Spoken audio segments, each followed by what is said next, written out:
Shalom, part 2. But like I was saying, the character is built up. It happened with David. It happened with all these different other mighty men. They might have started off young, or they might have started off in a low position. Like the scriptures say, there's one who begins in a low position, who is never thought of and becomes king. This is which in a lot of movies, especially martial arts, they plagiarize off of this. This is 2 Samuel 2, the part I mentioned.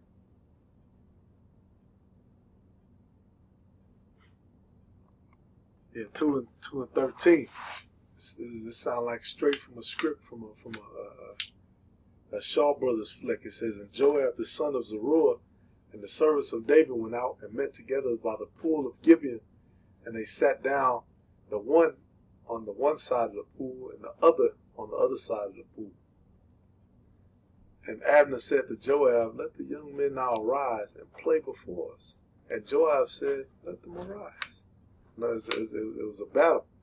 It says, "Then there arose and went over by number 12 of Benjamin, which pertained to Ishbosheth, the son of Saul, and 12 of the servants of David.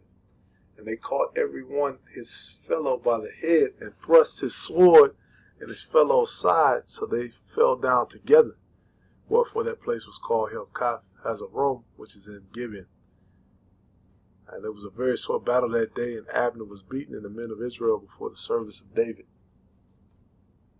All right, so they were. I forget what movie that is. They're playing the harp, and the two guys are fighting. That was it. I think it's not Fearless. It's a different one. All right, but anyway, it's poetry, man. This you have to enjoy the moment, man. We have to enjoy the journey. And enjoy every aspect of it and see what the Spirit, the Holy Spirit is trying to reveal and is trying to show you. It's a lot of times, you just want to get out of the fire, but you're being molded, and certain things are being purged out of you.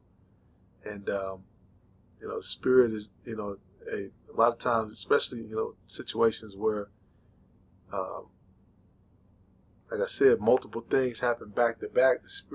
Usually the Spirit is trying to show you something and trying to make you aware of something. Or it might be a test of patience, or it might be a test of faith, right? Or it might be a call for you to pray more and to fast more and to study more.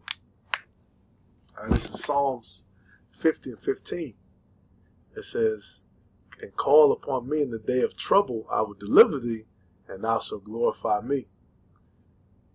But unto the wicked the Most High said, What hast thou to do to declare my statutes, or that thou shouldest take my covenant in thy mouth?" Where are these people at who declare the statutes, who are declaring the law, statutes, and commandments? That's why it says, many shall say, Lord, Lord. Many people going to call on his name. Many people going to, look it up, or, it might be readily available on the internet. What did they say the name was? But that don't mean everybody's going to be saved. It says, "Seeing thou hatest instruction and cast my words behind thee."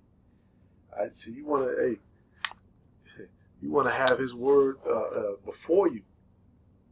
Right?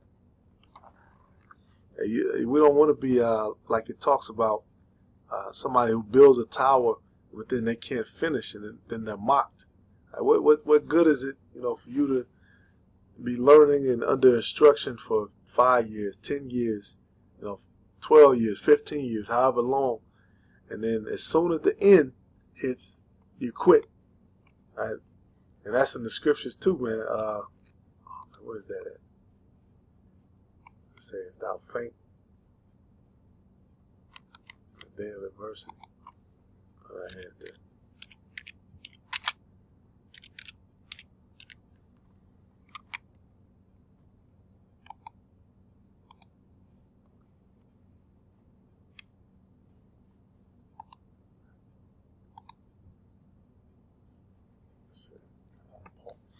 Proverbs 24 and 10, "If thou faint in the day of adversity, thy strength is small."